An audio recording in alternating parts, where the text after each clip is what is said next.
Welcome. I'm Doug from HD Ellsworth. The D in HD, if you don't get it, you're definitely not my wife, and this is Dying to Retire. Join me on a candid journey from my government job to the freedom of retirement. As one of the last of the baby boomers, I am hanging up my federal badge and diving into what comes next. I will talk about what led to my decision, on why it was time for me to retire, and what I did right, and what mistakes I have made. I am not an HR expert, nor am I a financial advisor, so I have made a few mistakes. When I can, I'll slice through the noise of today's headlines with a sharp, no-holds-barred commentary delivered with the kind of honesty only retirement can afford. This podcast is a safe space for non-woke people, and while I try to keep everything somewhat above board, and if it has to be said bluntly, it will be. Vegas rules apply here, so let's get started.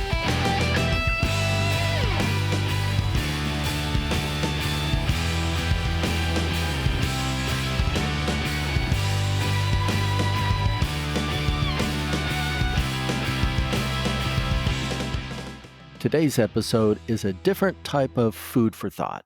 A little bit of dessert, and who doesn't love dessert, and a little bit of vegetables.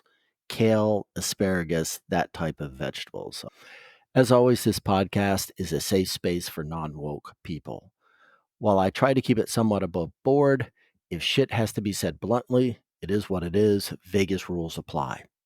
Now, retirement. That's what this podcast is about. My retirement. It's an elusive dream I'm chasing as a federal employee, and my path is often littered with hidden pitfalls and surprises I'm coming across. My navigation of this retirement process feels like I'm playing a game of chess blindfolded sometimes, and I never know what's coming next. One of those pitfalls that will affect my future monthly pension check is what I like to call the three horsemen of the pension apocalypse. Now, soon to be retired employees need to remember that each of these three horsemen hit our monthly pension checks post-tax, not pre-tax, the way they were when we were active employees, the way I am right now. The first horseman is the Spousal Survivor Annuity, SSA. Say that real fast. The SSA is essential under the FERS, Federal Employees Retirement System. And SSA can provide a continuing income stream to my wife after I die. However, it's crucial to understand that despite what you may have heard, like many of my family members think, an SSA is not free and it involves the replacement of my pension with a set annuity in order to provide my wife with monetary benefit. So let's understand the options for SSA. You have one, full survivor benefit option. This option allows the surviving spouse to receive half. I know it said full, but it's receive half of my retiree's pension.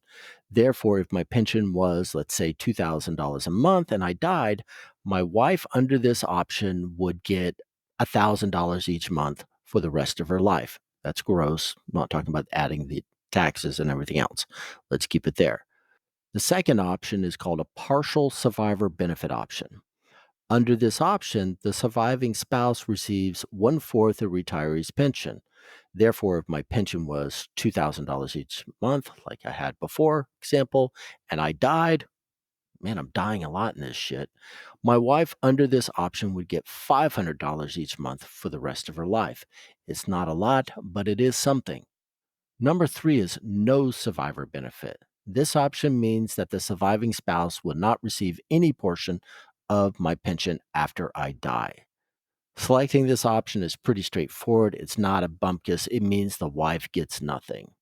However, it's important to note if I was trying to select option 2 or 3, my wife would have to sign off on it and her signature would have to be notarized.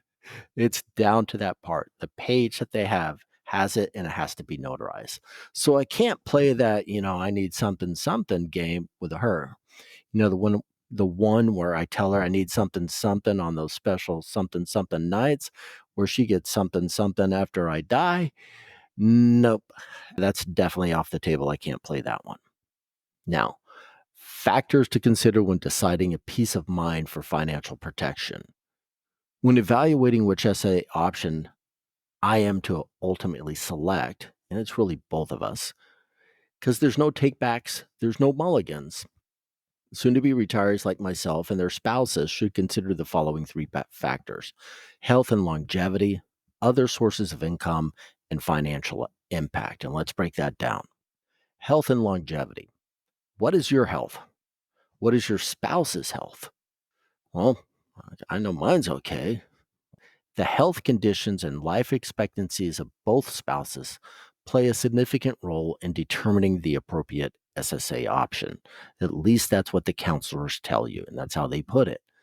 In my family, in my case, the men on average lived to the age of 72. My dad was a little odd. He lived to 81. That's why I want to be fully retired by the time I'm 62. On my wife's side, the women tend to live well into their 80s, if not older. Now, I'm going to get in trouble for this, but like I tell my wife, only the good die young, so she'll live for a long time. That doesn't work well, and the couch is my friend. Other sources of income. Are there additional sources of income available to my wife?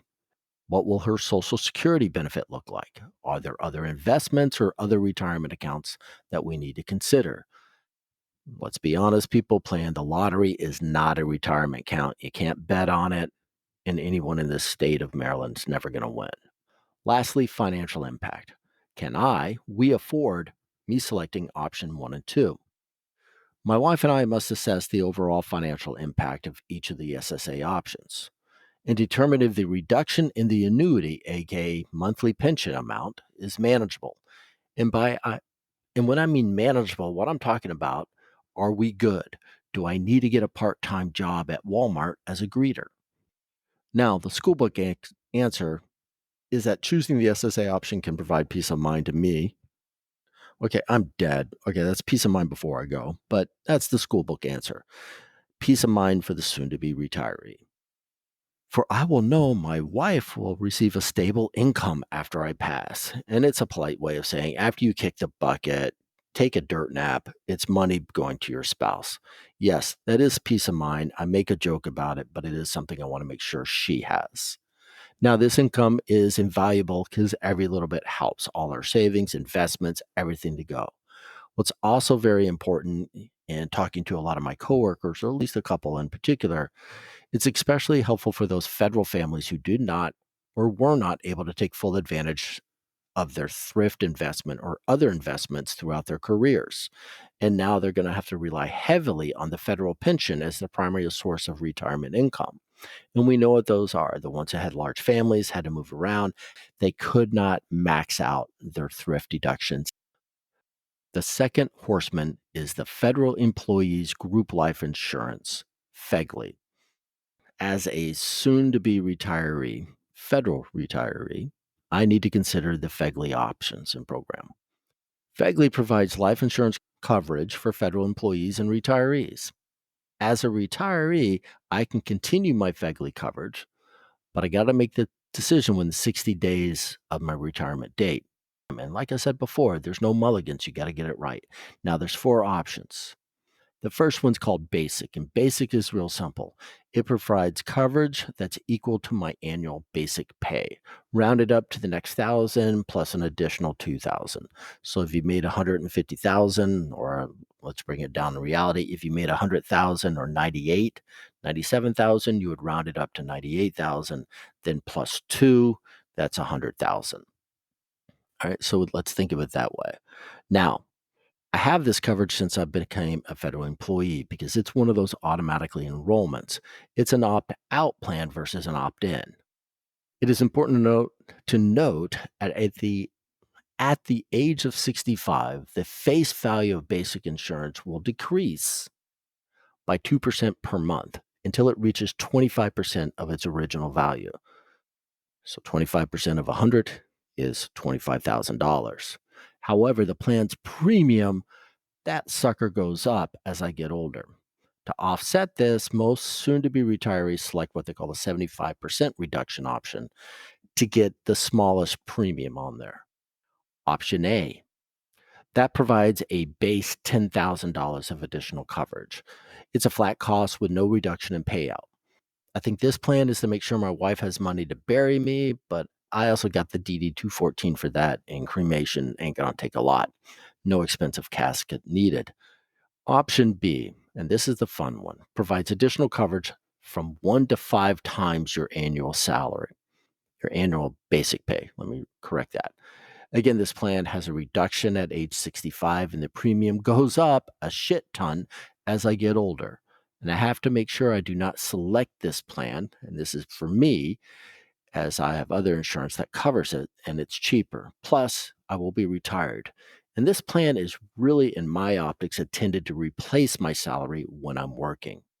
Option C provides additional coverage for your family members with each eligible family member, like a child under 18 or your spouse. It's a set amount between 5,000 and 25,000 because you can do a multiplier 1 to 5. And like option A, option C does not have a reduction payout. Keep in mind the cost of FEGLI coverage increases as you get older. A and B increases as you get older, and you need to carefully think about it because how it fits your budget. I looked at this before, and I was looking at paperwork because we have a calculator at work that we can use. And what it showed me was I would be paying almost $800 a month when I retired. And think about it, it's going up a little bit each year, and I'm losing coverage. Is it worth it? Not really. Basic, yes. Option A, yes. B and C, not really, in my optics. The third horseman, federal employees' health benefits, FEHB. The FEHD program offers the health insurance coverage for federal employees and retirees. And as a retiree, I can continue my FEHB coverage as I've been enrolled in it for the past 5 years. And that's one of the requirements. You've had to have been enrolled in it 5 years prior, each year, 5 years prior to your retirement. No shortsies, no halfsies. I'll also be able to keep my dental and vision plans. And as all federal employees know, your dentist loves to know when you have federal insurance because they want to try to sell you, oversell you everything related to your teeth. Oh, you grind your teeth? Oh, I see it right here. You need to get that. Oh, you do this, you get a crown. Okay, we have to do all these in crowns, or let's do the replacement. It's only $5,000 and they paid X number amount. Yes, sound a little frustrated because I do have a dentist who does that. Therefore, getting back, because I know I digressed a little bit, it's crucial that my wife and I review our health insurance needs and compare the plans each year to ensure that we, during open season, select the best plan that suits our health requirements. We do have one additional benefit. My wife can carry over her health insurance when she retires, which I am also a part of, which will help us both when we go into retirement. Now, let's wrap this up. I've explored the three horsemen of the pension apocalypse and the choices I and you, as a soon to be federal retiree, need to make regarding your SSA, your FEGLI, FEGLI, or your federal employees' health benefits will shape your, like my wife and my financial futures, shape your futures. There are no mulligans, like I mentioned before in this process. There's no do-overs. You have to do this right going in. You can't go in and do it. The only change I ever saw was like the SSA is that if your spouse dies before you, they will adjust accordingly, but you don't get any of those premiums because it is like a life insurance annuity paying out. You do have to pay into it. You don't get any of that back. So my recommendation on this is if your employer offers you any classes on this retirement, on your retirement, take them more than once if you can, because I've seen some people do that. And let's not forget that you and your spouse need to clarify and work with clarity and confidence and a bit of humor. Navigating through this pension maze is serious business, but you got to be able to laugh at it and lighten the load. There you go. Moving on, and it's a little bit of a digression, but I wanted to mention this part. And it's kind of close to my heart because I listen to a lot of different people on the radio and news media and read in print, and they like to go after the federal government, in particular the federal employees, as an easy target during election season. And as I'm recording this, an election season is beginning to ramp up. Now, I'm going to say this. Do I have problems with the federal government? Yes. Is it too large? Yes. Do you need a lot of federal employees to do stuff? Hell yes. F yes. Are there redundancies that could be reduced? More than likely. But using the federal employees as your target, as the scapegoat, is probably not the smartest thing to do. Now, like I said, there are redundancies. There are different federal governments that are probably repeating what other ones are doing. But the biggest problem people have with the federal government is the federal overreach, not exactly or in particular the employees. They like to pull up employees like someone who was in the news a couple of years ago in the IRS, which did a lot of bad things, or in my opinion, bad things. And that individual was quoted in getting a near $200,000 a year pension. I don't know who the hell those people are. I don't know where she's getting that. That's not the regular GS or GG federal employee. That is not the case. In fact, state employees, in particular local county employees, often get more than what federal employees get in the retirement. Their packets are a hell of a lot better, and you don't have to be as long in there to be vested and to start getting money out. Now, like I said before, are there redundancies? Hell yes. I would love to see Elon Musk or anyone else create these AI systems, machine learning, that look at each one of the federal government infrastructures and agencies and see what regulations that are enforced upon the American people were actually voted on by the elected officials versus what was done by that agency itself that put it out. And now people could be potentially charged as of crimes. I think they just recently did one on land that I forget which land, BLM or something on that side, not that BLM, the Bureau of Land Management or the EPA, created their own thing that never got voted on by the elected officials, elected representatives. So they just made some shit up, thought that was good, made it federal law, though it was never put in as federal law. It was just an agency law. So I like to see that done, plus get redundancies to make sure what other federal agency isn't stepping on a federal agency. And where those redundancies are seen, you should combine those different agencies or tell the other one, get the hell off my lawn. This isn't your bailiwick. It's kind of like I thought it was, what was it? DEA was telling FDA that DEA gets to determine what's the schedule for the drugs. No, you're an enforcement. FDA does that. So please keep this in mind. I know there's a lot of bad things in the federal government, but there's a lot of good things, and it takes a lot to process everything that's needed for the federal government. So, my thing, I understand I'm talking about a lot of things here, and I get a pension when other people don't, and I feel extremely lucky for that. But the other side is I can be a conservative individual, but I get mad at the different conservative elected or running for office officials who think the federal government employees are the easy button, are the easy one to go after. No, they're not. And it's people who are looking at that don't even realize most of the stuff that they're losing goes to their state and local taxes, and those ones get actually better pensions. And I'm not saying no, they shouldn't get their pensions. I'm just saying put it in context.